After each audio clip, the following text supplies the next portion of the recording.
Pour comprendre pourquoi xQuery parle naturellement le langage des humanités numériques, je voudrais simplement partir d'un projet tel que je suis en train de travailler,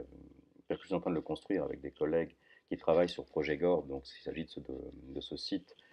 d'édition de données de lettres de la fin du XVIe siècle, du début du XVIIe siècle, pour vous montrer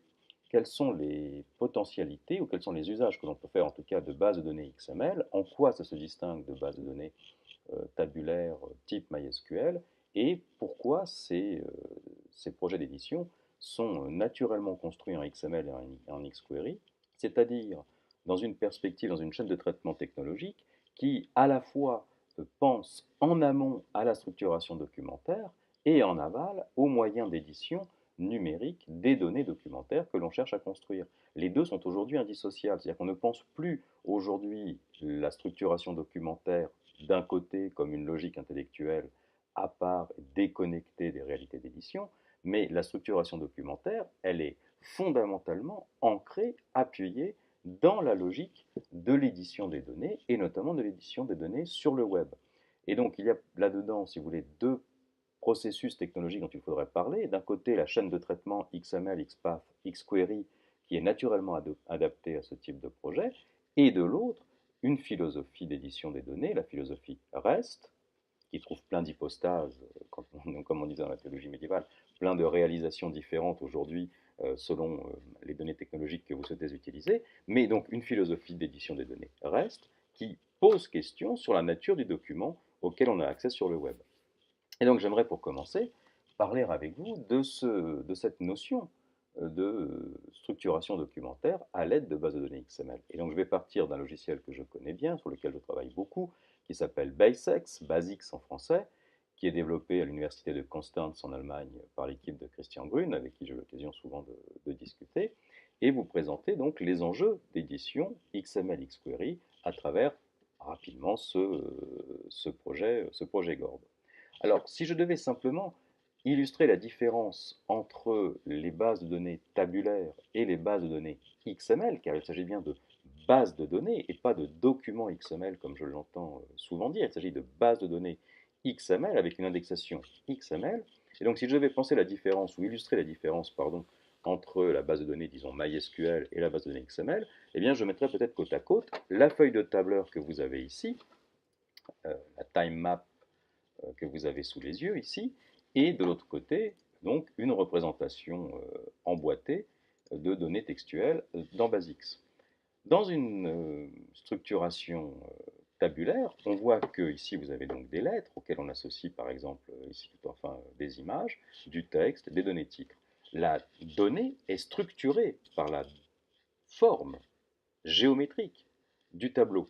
Les adresses des données sont intimement liées aux coordonnées géographiques du tableau, la donnée étant A22, la donnée étant B23, la donnée étant C21. Cette pensée tabulaire des coordonnées, qui peut s'affiner, je peux faire des tableaux de tableaux, je peux rentrer dans les clés d'indexation, plus complexes dans le tableau, mais malgré tout, cette donnée géométrique structure la façon dont je conçois les données à l'intérieur d'une base de données traditionnelle, une base de données tabulaire. C'est extrêmement bien adapté, par exemple, pour des calculs massifs en sciences dures. On imagine les données de distance entre planètes, les calculs du nombre d'étoiles dans des galaxies, où les données sont répétitives, structurées, et on peut imaginer comment s'enclenchent des millions de millions de millions de calculs. Dans le cadre de l'exploitation de données fines, comme peut l'être par exemple la donnée textuelle, où les lieux de la donnée sont extrêmement variables, depuis la donnée thématique, morphologique, grammaticale, linguistique, stylistique, on voit bien que la pensée généalogique, qui est naturellement celle d'XML, cette structuration dont on dit souvent qu'elle est bavarde, mais qui est naturellement généalogique, et par généalogie, je pense véritablement la généalogie euh, au sens schématique de la chose, eh bien, est particulièrement adaptée à la donnée textuelle, puisqu'elle permet de penser un adressage de la donnée qui est extrêmement fin, basé sur le repérage d'un empan textuel dans le corpus et de sa dénomination. Donc, par exemple, dans une base de données comme celle de Projet Gord, chaque donnée se voit en fait affecter une adresse que je peux isoler et représenter schématiquement sous la forme d'une arborescence ou d'un emboîtement à l'intérieur duquel je peux travailler pour extraire la donnée, ce P, par exemple, cette boîte P, ce paragraphe, est le premier, le huitième, le 14e fils du container desk ou du container div ou du container admin qui le contient et je peux l'extraire en travaillant dessus. Et donc cette navigation-là que j'opère par emboîtement successif à l'intérieur d'une base de données textuelle reproduit le chemin intellectuel qui permet d'aller jusqu'à la donnée littéraire que je cherche soit à extraire en vue de sa lecture, soit à saisir, soit à éditer. Donc ici sur l'écran, vous voyez que j'ai le site et puis j'ai ici donc ma console qui est connectée à la base de données sur le serveur qui héberge, le site web et les bases de données. Donc par exemple ce petit chemin que je viens de parcourir en cliquant sur les boîtes à l'intérieur de BASIX correspond en fait à une navigation à l'intérieur de la base de données, là ce que je viens de faire ici, en saisissant une formule XQuery à l'intérieur du moteur de base de données BASIX, et qui me permet d'extraire des données par une formule XQuery qui est elle-même appuyée sur quelque chose que vous connaissez généralement, c'est-à-dire le fonctionnement XPath, le symbolisme XPath. Qu'est-ce que c'est que XPath? C'est une façon symbolique, intellectuelle, de se représenter le chemin à parcourir pour extraire une donnée d'un corpus balisé. C'est une façon aussi symbolique que de se représenter, par exemple, le lieu où sont stockés des documents sur un disque dur. Si je dis que, par exemple, mon code secret bancaire est dans /home /linux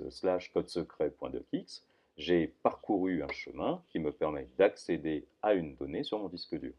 XPath est un symbolisme qui permet de représenter des types d'adressage à l'intérieur des moteurs de base de données XML. Appuyer sur un moteur technologique comme XQuery qui permet de le dynamiser, ça devient un moyen d'extraire et de formaliser des extractions de données. Donc ici, je peux par exemple extraire l'ensemble des P du corpus, //P,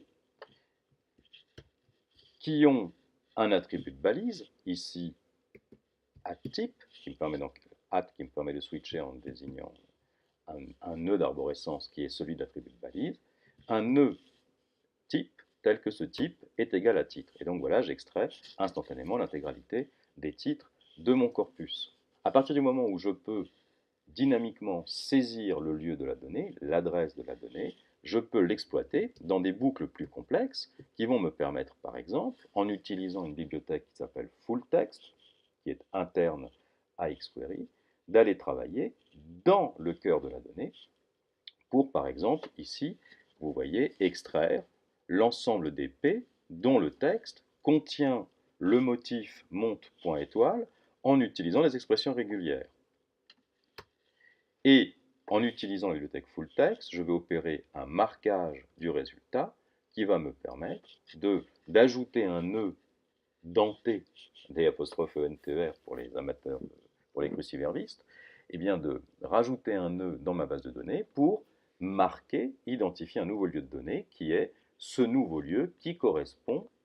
à l'expression régulière monte.étoile à l'intérieur du corpus. Et ce nœud est tellement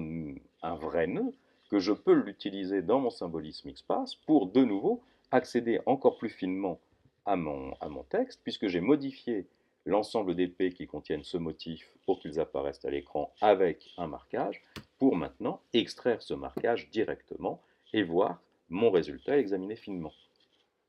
C'est exactement le processus sur le site qui se trouve derrière le moteur de recherche EasyLex du site Projet Gord. Si par exemple je tape monte.étoile en disant utilisons les expressions régulières, eh bien j'obtiens un affichage de tous les paragraphes dans la base de données qui contiennent donc le motif monte.étoile de mon Montmorency, Montbrun, Montléhuc, etc., etc. Je peux utiliser la bibliothèque fulltext pour, par exemple, étendre ce type de travail et en me disant, tiens, j'aimerais utiliser le moteur de recherche pour extraire symboliquement, je reprends ici mon premier marquage, tous les nœuds qui contiennent l'expression Montélimar. Alors si je fais une recherche dans la base de données directement, donc ce que je suis en train de faire, je vais simplement enlever les expressions régulières, dire je veux tous les nœuds qui contiennent Montélimar. Vous voyez qu'il y en a très peu. Et si je fais sur le site web, on voit, même chose, qu'il n'y en a pas beaucoup. Ça répond en fait à une des problématiques, ça correspond à une des problématiques de langue du XVIe siècle qui fait qu'on écrivait pour ainsi dire n'importe comment, et le médiéviste que je suis confirme, on écrivait n'importe comment. Donc si je prends Montélimar maintenant, et que j'applique directement un filtre de recherche Levenstein, donc de type FUZY, F-U-2-Z-Y, eh bien je vais pouvoir étendre ma recherche et aller chercher par exemple toutes les orthographes de type Montélimar, Montélimar, Montélimar, Montélimar, etc., etc., jusqu'à l'utilisation de l'accent, dont je ne sais pas si elle correspond vraiment à un usage de l'époque, ou si c'est une faute de l'auteur du XXIe siècle. Ici, le résultat, ce qui est intéressant, c'est qu'il est entièrement virtuel, c'est-à-dire qu'on est simplement sur la reconfiguration en permanence des données contenues dans la base de données XML. On ne joue pas en quelque sorte sur des filtres textuels qui s'appliqueraient à des données stockées plein texte dans les cases d'un tableau, mais on exploite directement l'adressage XPath des données structurées en XML dans la base de données XML.